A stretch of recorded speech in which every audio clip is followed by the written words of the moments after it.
Ayun, listen, hindi ko naman sa sinisira yung mga babae, pero realidad ng buhay dahil inobserbahan ko yan ng bata ako. Ako yung pinakamatalinong tao sa buong mundo. Ako ang pinakamatalinong tao sa buong mundo. I'm the most smartest mind mind mind human in the whole world.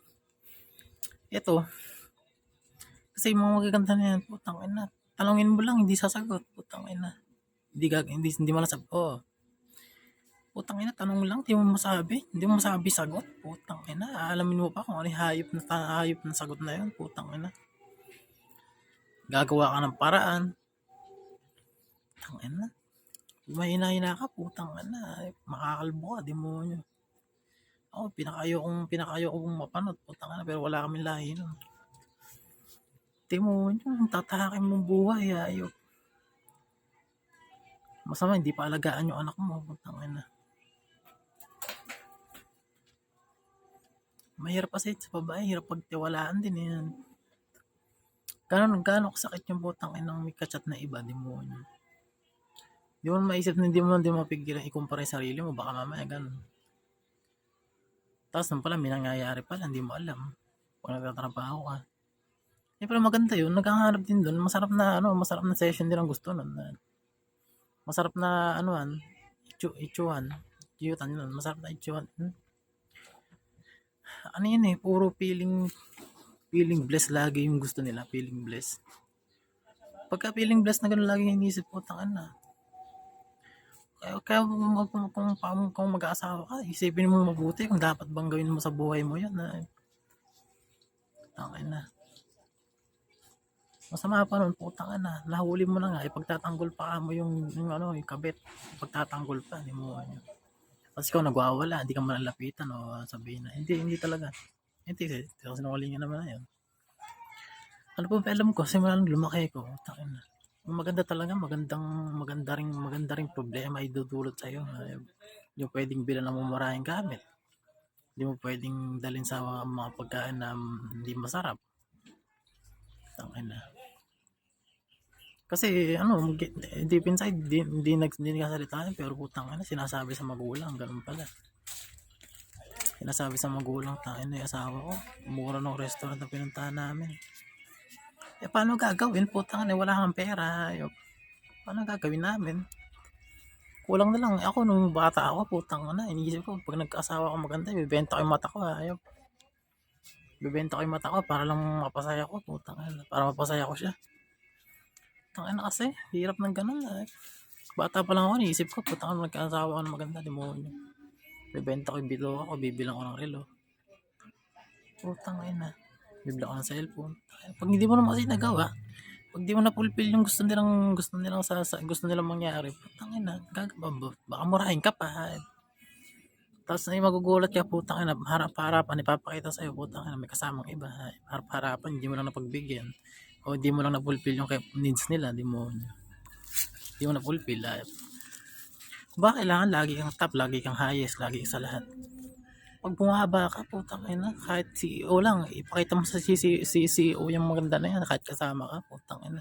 Magulat ka. Kinakalabit na, gano'n. Hindi sa kinakalabit, parang inaakit na yung CEO, di mo. Ay kipagtinginan. Tangin na, pag gano'n, hayop. Hindi ko rin masisi yung pinapatay yung asawa, hindi ko rin masisi. Kasi, tangin na, sa isang araw lang na buhay mo, kailangan malibang mo siya, kailangan madala mo siya sa mayamang lugar para masarap sa pakiramdam. Isang araw pa lang yun, tapos putang na, ending gaganaling ka pa, demonyo, maubos-ubos ka, demonyo. Full battery ka nung kinasal ka, tapos pag nung ending, naubos yung battery mo. Ano magagawa mo doon? Hindi charge na lang ulit yun. Sa ibang tao naman na ulit yun. Tapos sa kwento. Parang parang sila na nga yung mali, sila pa yung parang tama, di ba? Mahirap kasi sila ipaliwanag na parang kailangan mo ng corona. Kahit siguro may corona ka, tangina, baka ibenta yan. Corona na pagiging hari o prinsipe, baka ibenta lang. Mahirap pagtiwalaan. Hindi mo kasi din pwedeng iwan. Tangan na. Hindi mo pwedeng iwan sa bahay, hindi mo pwedeng iwan sa mall, hindi mo pwedeng iwan sa sa isang lugar na medyo malayo, puta, hindi mo pwede pagtiwalaan yan. Nakakita ng gwapo, ito, parang naghahanap pa rin ng fulfillment sa sarili na parang hindi ko na fulfill yung gusto niya. Parang kailangan mahanap niya pa sa iba yun. Kaya ano, yung mga pinapatay na asawa, putang ina. Iisip ko lalaki ko, totoo yun. Lalaki talaga, lalaki ko. Puta na, pero inisip ko, paano niya nagagawa sa asawa yun, di ba? Pero nung matured, ever since bata ako, puta, mature akong tao. Kumbaga parang naisip ko, putang ina, magagawa nga, ayokong pumatay, hindi ako marunong gumawa ng kasalanan. Pero putang ina, mapapatay mo nga talaga, di mo. Kaya hindi pa nung puro ikaw pa kawawa. Napatay mo nga, putang ina, kamay mo naman, nagkabahay ng pagkakasala, nakapatay. Tapos asawa pa, yung record pa sa barangay, hindi dinadala ko pa habang nabubuhay ka, ba't ko nagawa yun, dapat kinausap ko lang muna.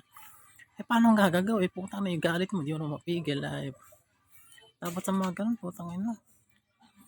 Dapat niya, hindi na iniway ng Diyos yung ganun. Kasi yung mga tao na yun, ano yan, yung kumbaga maaarte, ganun, maaarte. Kumbaga ikaw yung mag-a-adjust. Kumbaga kahit ikaw na yung pinakamatalinong tao.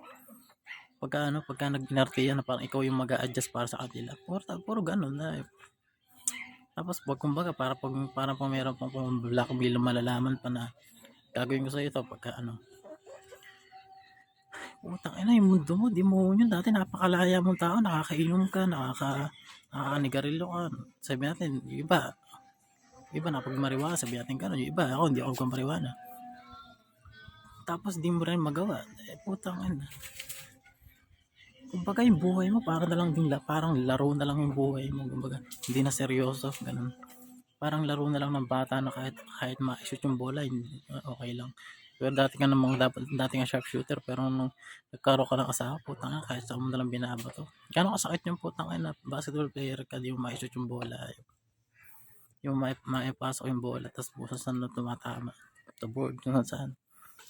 Kaya mahirap talaga, putang ina. Kailangan maintindihan ng mga tao to, di mo yun.